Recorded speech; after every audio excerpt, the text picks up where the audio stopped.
ব্ৰহ্মা বিষ্ণু মহেশ্বৰৰ ৰূপত চিৰকাল সমভাৱে অলংকৃত হৈ আহিছে দেশৰ ভৱিষ্যতসকলৰ জীৱন দ্ৰষ্টা আৰু গঢ়তা শিক্ষাগুৰুসকল।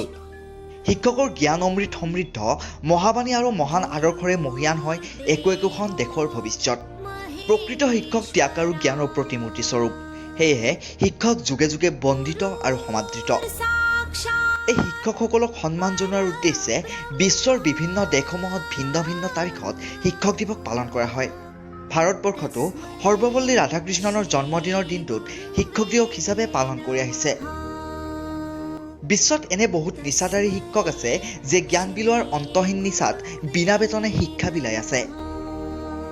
আজি আমি তেনেকুৱা এগৰাকী শিক্ষকৰে কথা ক'ম। নাম শিলপ্ৰসাদ পোখৰেল। বাক্সা জিলাৰ ভূটানখুটিস্থিত শ্ৰী পঞ্চমী হিমালয় হাইস্কুলৰ নেপালী মাতৃভাষা বিষয়ৰ একমাত্ৰ শিক্ষক। 1995 চনৰ পৰাই উক্ত বিদ্যালয়ত 25 বছৰে শিক্ষকতা কৰিছে যদিও আজিলৈকে এটকাও বেতন পাবলৈ সক্ষম নহ'ল। দিন হাজিৰা কৰি পোহপাল দিছে পৰিয়াল। বিদ্যালয়খনৰ 2013 চনতে আন শিক্ষকৰ চাকৰি নিয়মীয়াকৰণ হৈছে যদিও বঞ্চিত হৈ ৰ'ল এই দুৰ্ভগীয়া শিক্ষকগৰাকী। আজি পবিত্ৰ শিক্ষক দিৱস। আজি এই পবিত্ৰ দিনটোৰ দিনা অৱসৰ হ'বলৈ 10 বছৰ বাকী থকা শিক্ষকগৰাকীৰ চৰকাৰলৈ আহ্বান যেন তেখেতৰ চাকৰিটো নিয়মীয়াকৰণ কৰি তেখেতৰ পৰিয়ালটোৰ প্ৰতি দয়া কৰাৰ লগতে 90% গোৰ্খা ছাত্ৰ ছাত্ৰী থকা শ্ৰী পঞ্চমী হিমালয় হাইস্কুলখনত নেপালী মাতৃভাষা বিষয়টো জীয়াই ৰাখে।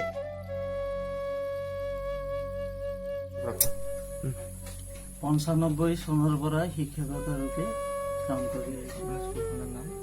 মোৰ স্কুলখনৰ নাম হ'ল হিমালয় হাইস্কুল, ভূটানখুটি, জিলা বাক্সা। আপুনি যে আপোনাৰ শিক্ষকতাটো কি এতিয়া নিচা হিচাপে পৰিণত হৈছে নেকি? অৱশ্যে শিক্ষকতা কৰি আছোঁ যিহেতু আধা বয়সটো তাতে গুচি গ'ল, সেইকাৰণে এতিয়া মোটামুটি ৰিটায়াৰ হ'বলৈ 9 বছৰমান বাকী আছে। এতিয়া সেইখিনি সময় আৰু শিক্ষকতা কৰিয়ে গুচি যাম বুলি ভাবিছোঁ। আপোনাৰ স্কুলৰ আপোনাৰ বাহিৰে বাকী শিক্ষকখিনিৰ চাকৰিটো হৈ গৈছে? অৱশ্যে 2013 চনত স্কুলখন চৰকাৰীকৰণ কৰা হ'ল, কিন্তু দুৰ্ভাগ্যক্ৰমে মোৰ পোষ্টটো ড্ৰপ হৈ ৰৈ গ'ল। কি আছিলে আপোনাৰ বিষয়?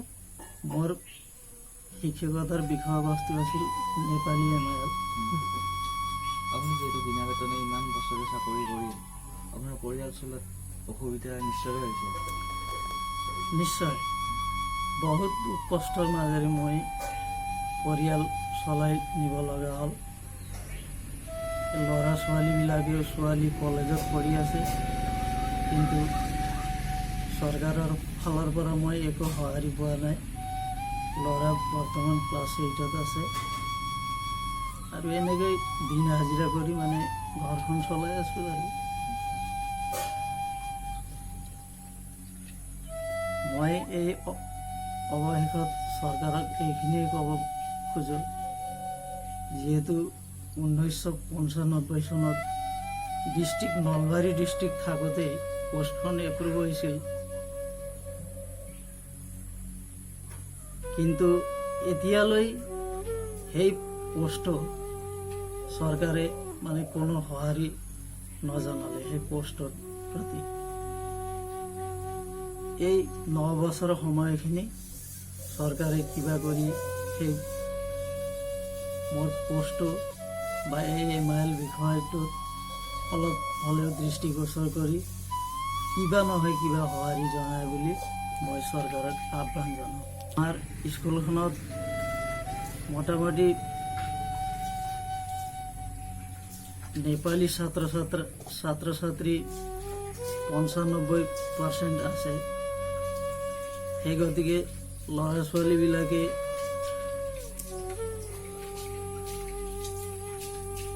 তেওঁলোকে নেপালী MILত পঢ়িবলৈ ইচ্ছা কৰে। MIL হিচাপে, কেৱল এটা MIL হিচাপে তেখেতসকলেও পঢ়িব খোজে। MIL শিক্ষক, MIL পঢ়োৱা কোনো শিক্ষক তাত নাই মোৰ বাদে। মইয়ে পঢ়াই থাকিব লাগে মইয়ে পঢ়াই আছোঁ বৰ্তমানলৈকে আৰু পঢ়াই যাম বুলি ভাবিছোঁ এইবাৰে মানে তেখেতসকলৰ বহুতেই মানে ইচ্ছা নেপালী ML পঢ়াটো আৰু মই নগ'লেও মানে সেই বিষয়টো পঢ়োৱাৰ কোনো শিক্ষক নাই তাত যদি আপুনি ৰিটায়াৰ হৈ যায় এনেকৈ চাকৰিটো নোহোৱাকৈ তেতিয়া মানে স্কুলত নেপালী MIL শিকোৱা শিক্ষক নাথাকিব আৰু নাথাকিব তেতিয়া কোনো শিক্ষক নাথাকিব প্ৰতিবেদক BTG এক্সপ্ৰেছ